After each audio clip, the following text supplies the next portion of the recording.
Hello everyone and welcome to a quick Google Docs tutorial. In today's video I want to show you how to add line numbers in Google Docs. This is actually quite simple.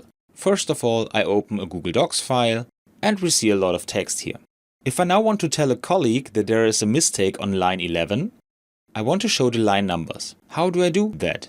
I click on the menu item Tools and here on Line Numbers. A context menu now opens on the right hand side and we first switch on the line numbers by ticking the box.